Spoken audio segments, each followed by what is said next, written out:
Marketeer, saya sekarang sudah di kantor Google Indonesia. Kantor ini super keren dan juga banyak nuansa Indonesianya. Penasaran seperti apa? Yuk kita intip kantor Google di Back to Office.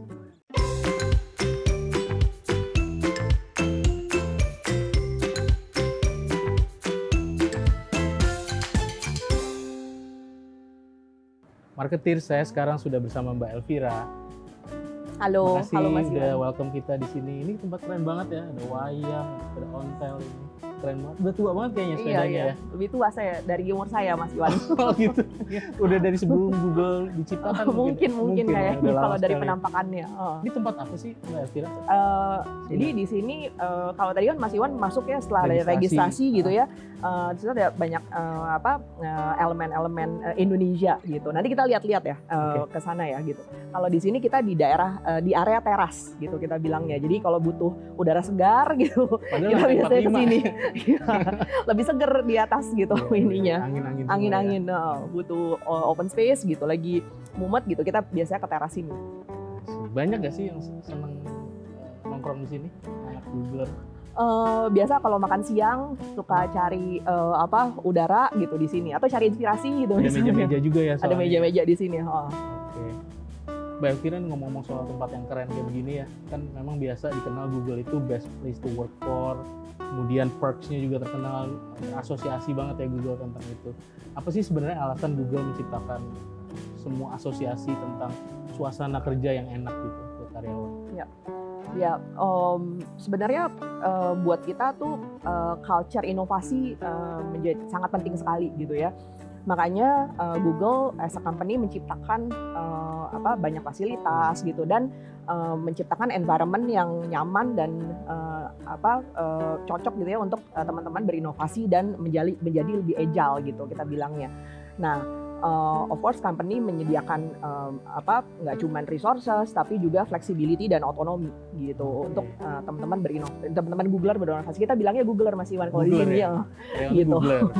Nah, makanya tadi penting sekali kita menciptakan environment yang nyaman gitu supaya teman-teman Googler bisa menjadi lebih berinovasi gitu dan bisa terus belajar gitu. Nah, kenapa belajar penting banget gitu? Kalau di kita tuh ada culture yang namanya continuous learning gitu. Kita endorse teman-teman Googler untuk selalu belajar supaya teman-teman kita menjadi tetap relevan terhadap market gitu. Nah, salah satu perks yang tadi Mas Iwan bilang gitu, adanya teman-teman Googler itu bisa belajar dari mana saja dan mengambil kursus online gitu. Dan selain itu juga company menyediakan mengcover biaya kursus gitu kalau teman-teman Googler mau belajar on something yang relevan dengan role-nya mereka gitu. Kalau nggak terlalu nyambung tapi sesuatu yang masih bisa di cover masih juga. Bisa juga.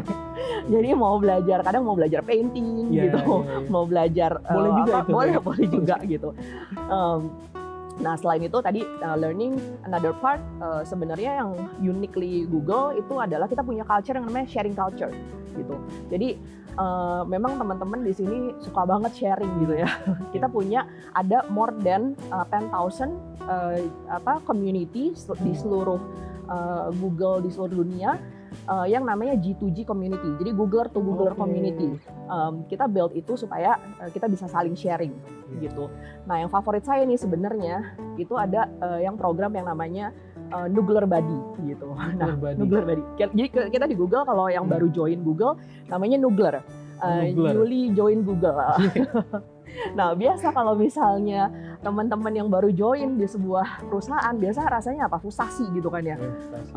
Bingung gitu kan, ini harus adapt sama culture-nya gitu. Nah, di kita ada yang namanya Noogler Buddy gitu. Jadi kita di pairing gitu ya sama teman-teman Googler yang sudah lama gitu supaya buddy ini menjadi kayak best friend-nya gitu selama dia onboarding journey-nya di Google gitu. Itu sih. Ngomong soal Noogler ya kan, ini impian banyak mahasiswa atau juga orang-orang eksekutif yang pengen banget kerja di tempatnya seperti ini. Sebenarnya kalau rekrutmen di Google tuh kayak gimana sih kira-kira? Rekrutmennya Google yang dicari tuh kayak apa sih orangnya gitu? Dicari yang tepat sebetulnya untuk perusahaan. Kenapa? Karena buat kita culture fit itu penting banget gitu. Jadi kita mencari kandidat yang memang bisa adding to Google culture gitu. Makanya di kita ada yang kita sebut waktu kita akses kandidat, ada yang kita sebut namanya Googliness gitu. Googliness tuh apa ya? Kalau dijelasin agak susah tuh gitu. Itu kuantitatif tuh di indeksnya gitu ya. Iya. Jadi kita mencari kandidat yang googly gitu, do the right thing gitu ya. The right thing untuk siapa? The right thing untuk country, the right thing untuk user kita gitu, the right thing untuk customer kita gitu kan. Jadi mencari orang yang bisa respect each other juga gitu di dalam sesama tim gitu ya. Itu googliness. Terus ada juga elemen yang kita lihat pada saat melihat kandidat itu yang namanya GCA. GCA itu General Cognitive Ability gitu. GCA itu kita lihatnya waktu kita berikan problem gitu atau seseorang menghadapi problem gitu. Bagaimana dia menguraikan berbagai informasi itu gitu. Problem solving betul, gitu ya. Betul. Dan bagaimana dia menghadapinya gitu. I think itu penting sih gitu karena kan especially di change dynamic market seperti ini orang yang punya good cognitive itu penting gitu. Jadi dia bisa memilah masalah seperti apa dan problem solving. Nah, yang ketiga kita juga lihat elemen yang namanya leadership gitu. Nah, leadershipnya beda nih. Mungkin kalau di tempat lain leadershipnya bagaimana orang itu bisa memimpin tim yang besar gitu ya. Nah, tapi kalau di kita leadership yang kita lihat karena organisasi kita sangat lean gitu, sangat compact kecil gitu ya. Yang kita lihat tuh leadership bagaimana seseorang tuh bisa step up gitu kalau menghadapi suatu tantangan gitu ya. Jangan ya udah nanti saya stop deh ngumpet di belakang gitu ya. Gitu. Nah, itu kita juga butuh kandidat yang seperti itu. Di luar itu ada satu lagi yang namanya aku lupa dulu. RRQ, role related knowledge gitu. Of course orangnya harus tepat dan relevan terhadap role tersebut gitu. Iya, keren banget ini. Gak susah kan? Susah sebenarnya jadinya gitu ya? Banyak banget kriterianya ya.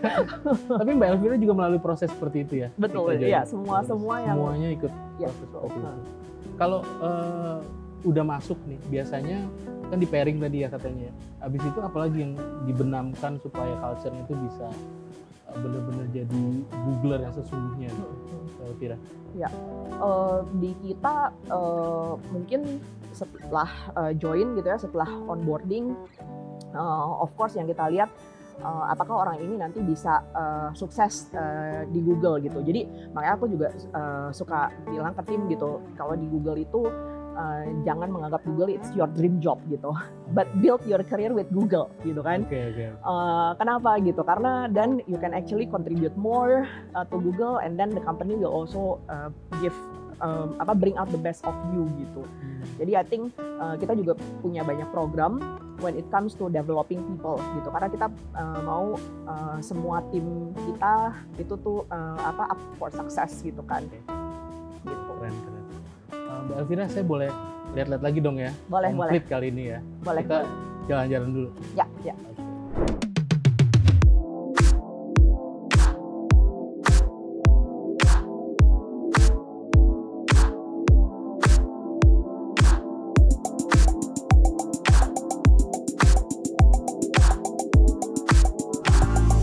Mas Iwan, sekarang kita lagi ada di ruangan lobby yang di lantai 43 gitu.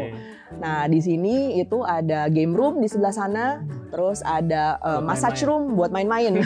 Kalau lagi stres gitu bisa ke game room. Massage room kalau misalnya lagi perlu sedikit relax, panggil sendiri. Panggil sendiri. Ruangannya ada gitu. Okay. Terus juga ada cafe. Jadi kalau misalnya mau ngopi gitu ya, biasanya kita diskusi yang casual gitu sama teman-teman.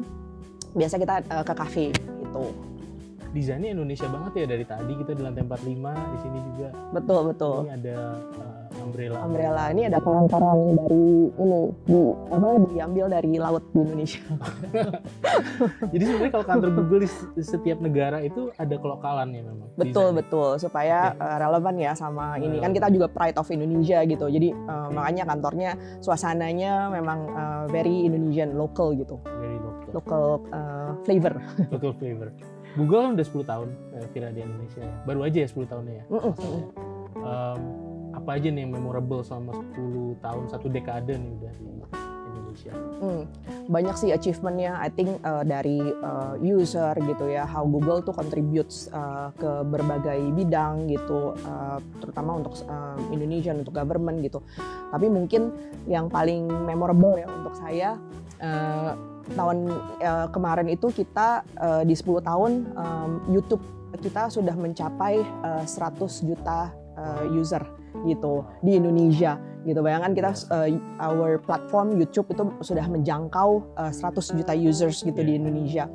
I think what's the best part sebenarnya nggak hanya numbersnya gitu, tapi how YouTube itu membantu orang-orang untuk making progress gitu. Jadi contoh seperti saya, tadi saya nggak bisa masak, tapi karena nonton YouTube terus, jadi sekarang bisa masak.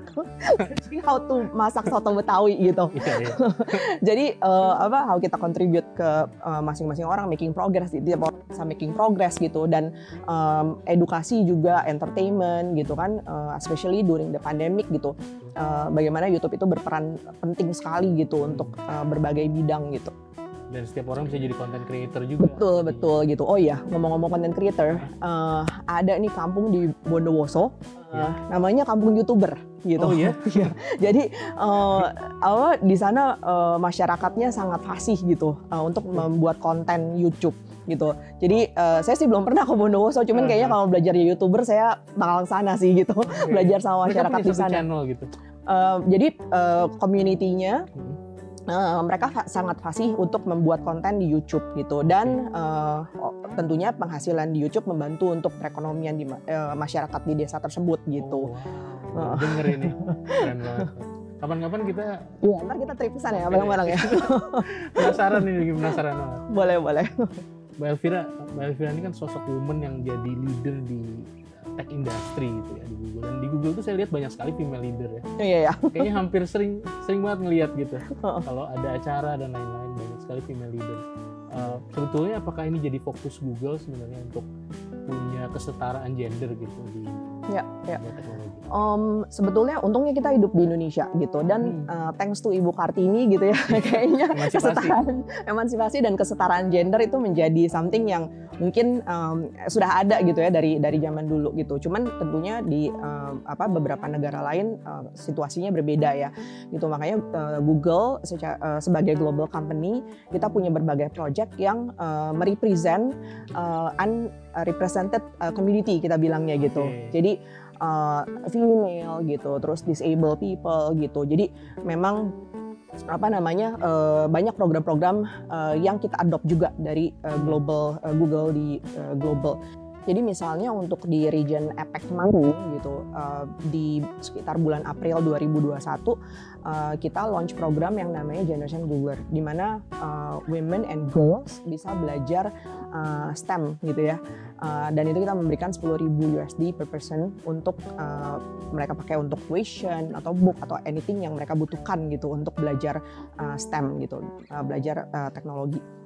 Nah, yang kedua, kita juga punya global project di mana kita memberikan funding $25 million untuk women community gitu. I think the spirit adalah making sure gitu semua community terrepresent dengan baik dan punya opportunity yang sama gitu untuk belajar teknologi gitu. Jadi makin banyak nih nanti ya female yang akan jadi leader di industri tech. Semoga. Female. Mbak Elvira juga katanya pegang industri specifically seperti otomotif, telco yang juga banyak kan dipersepsikan male dominated sebenarnya ya. Betul. Tapi I think buat kita sebetulnya spiritnya bukan apakah dia male atau female gitu. Di Google kita percaya setiap orang pasti bisa berkontribusi sesuai dan memberikan performance yang terbaik gitu. Jadi apakah dia male atau female gitu, kita selalu equal opportunity. Betul, equal opportunity dan kesetaraan itu harus ada. Dimana I think buat kita juga waktu kita menilai tim gitu, kita tidak bias ya bilangnya ya gitu. Semuanya nilai setara dan very objektif gitu. Oke. Kita mau kemana lagi nih? Boleh, mau keliling lagi? Mau.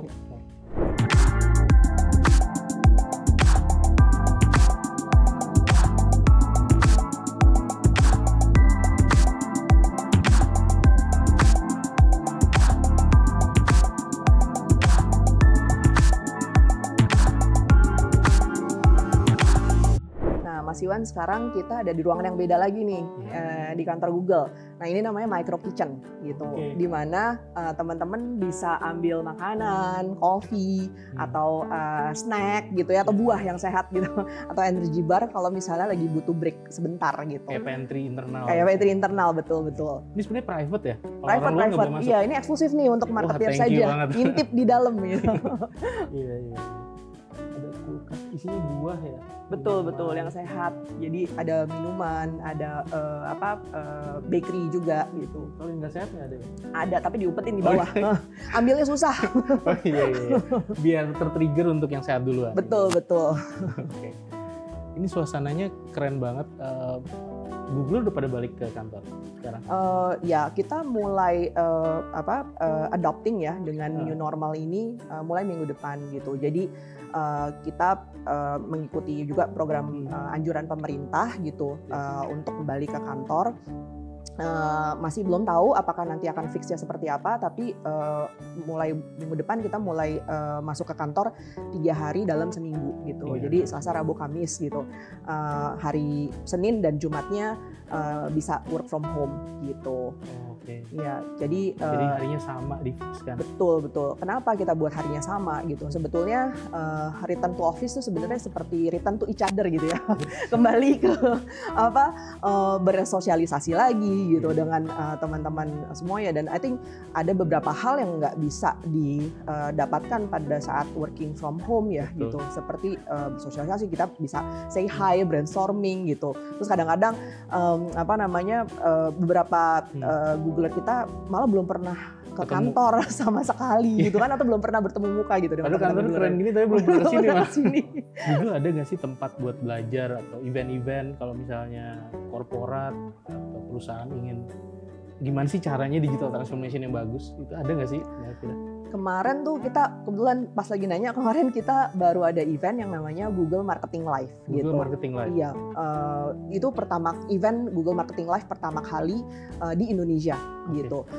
Dulu-dulunya setiap tahun kita selalu ada announcement of new product, tapi selalu di US gitu. Tapi kita melihat bahwa this region, especially di Indonesia gitu, it's important for us untuk bawa product announcement ke Indonesia. Dan kita juga showcase beberapa best practices dari advertiser yang ada di Indonesia gitu. Nah, di Google Marketing Live yang kemarin ada beberapa big topics yang sebenarnya menjadi announcement besarnya Google gitu. Yang pertama itu kita banyak announcement. Kita ada announcement untuk adopt with the new changes. Tadi offline dan online yang sangat gitu, yang merge seperti ini gitu. Kita make sure our product is also applicable dan bisa membantu bisnis untuk going back to the new normal gitu. Jadi omni channel yang tadinya dulu tuh kita cuma ngomongnya konseptual gitu kan. Sekarang it's here gitu. Itu udah ada di sini, dan both Google product itu bisa membantu dan mengukur efektivitas conversion di offline dan online gitu. Jadi nanti ada yang namanya in-store optimization gitu. Nah itu hopefully bisa banyak membantu bisnis di Indonesia untuk balik ke normal gitu ya, ramping up back their business. Terus yang kedua itu automation is here gitu. Jadi produk Google sekarang sudah di-embed sama automation gitu. Kalau dulu kan machine learning itu separate gitu ya, kayak susah banget gitu. Automation tuh harus dijagain terus gitu ya. Tapi sekarang automation sudah di-embed ke produknya Google, sehingga teman-teman marketer nanti kalau misalnya mau jalanin campaign di Google itu sudah bisa mendapatkan efisiensi dan efektivitas yang tepat gitu. Jadi tinggal set goals-nya apa, nanti machine-nya yang akan works for you, mengoptimize betul. Itu ada produk kita yang namanya PMax. Nah, terus yang ketiga itu privacy gitu, karena seperti yang Mas Iwan tahu, tahun depan privacy akan menjadi core team ya gitu. Dan sekarang semua marketer sudah ready gitu, untuk prepare lah gitu, untuk to be ready for next year. Nah, privacy juga untuk Google it's non-negotiable gitu. Privacy of our users gitu, karena Google memberikan free products, tapi kita juga make sure privacy dari datanya nggak bocor gitu kan, privasinya dijaga gitu.